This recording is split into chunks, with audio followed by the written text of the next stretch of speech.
my work is very dependent on NGOs. Like I check out all the time what the NGOs are doing, the ones that are probably related to the areas I work in.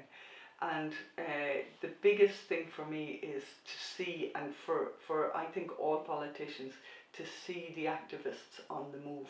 Like when there is a physical demonstration outside Leinster House, but sometimes I think it shouldn't just be Leinster House. It should be down at the council house in Cork, or it should be at the council building on the Mall in Waterford. That to bring to the activists, bring the voices to the different political organs that are within the overall system. Write the letters to your politicians. Get in and sit in the chamber when they're discussing their plans. Sit there and watch them and see how they're doing it and see how politics works. Because the art of politics is compromise. And you will be very lucky to get exactly what you want. So when people realise that and they recognise that there's different types of people, different dynamics, you must recognise the media and how they will play with stories. And that's what, for me, the activist is not always the loudest mouth or person speaking, but the activist is the person who, to me, and I think I can say it, is the person who just pursues and pursues and pursues and pursues and keeps going. And that's how you'll have the greatest effect. It's hard going because I've seen it in Greenpeace where, you know, people have literally, we used to have the campaign blues. So we go out and we target a company or dumping chemicals into the water. In the old days there were ships, incineration ships at sea. They used to put the rubbish on board and burn it at sea. And your major confrontation, but some people just, they couldn't hack it, the pressure, because it's huge pressure when you're in these like frontline activism. But when you have to just go and recognize again the process.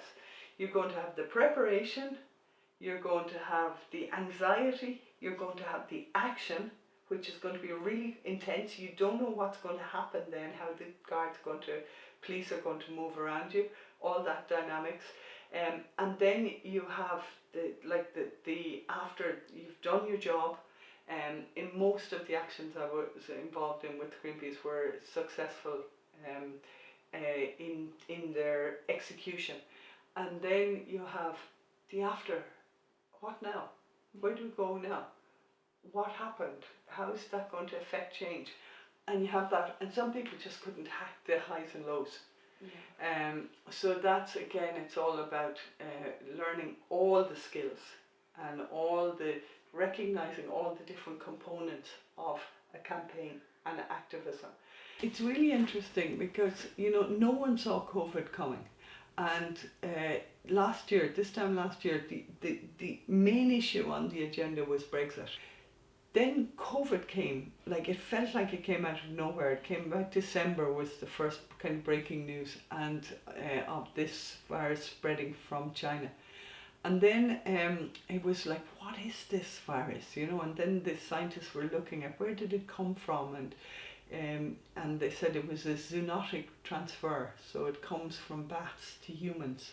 And that doesn't normally happen. Viruses normally stick within the species, but it did this transfer. And then it was very prevalent. And it's like, you know, it's very, very persistent, prevalent. It's in the droplets, and it's highly contagious. So the impact of COVID globally has been enormous. There's no doubt about it. Now, we have to adapt, and the activists have to adapt to these changes. So in the past we had like mass gatherings, and that worked really well because you get that sense of solidarity and unity, and we're all in it together, and you put on your t-shirt and your flag and your banner and that.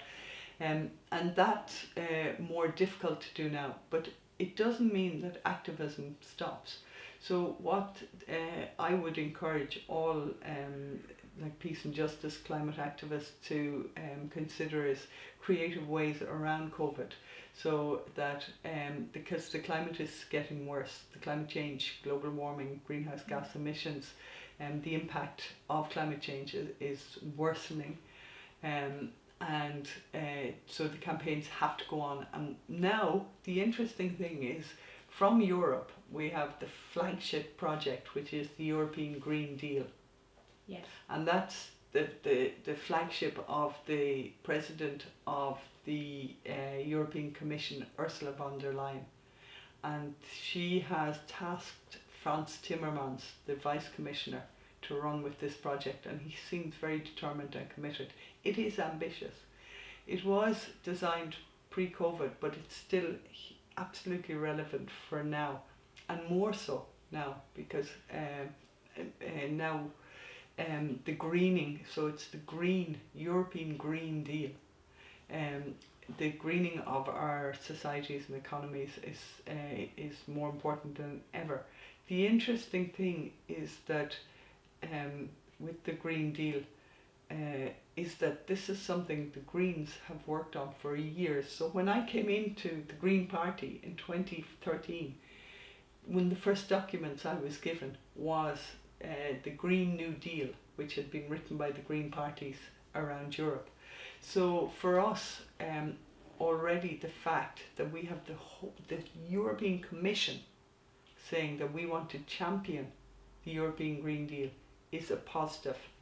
Now, it's still not enough for us, and we have to keep pushing, but we cannot do it alone, because again, we're not the largest party in the European Parliament.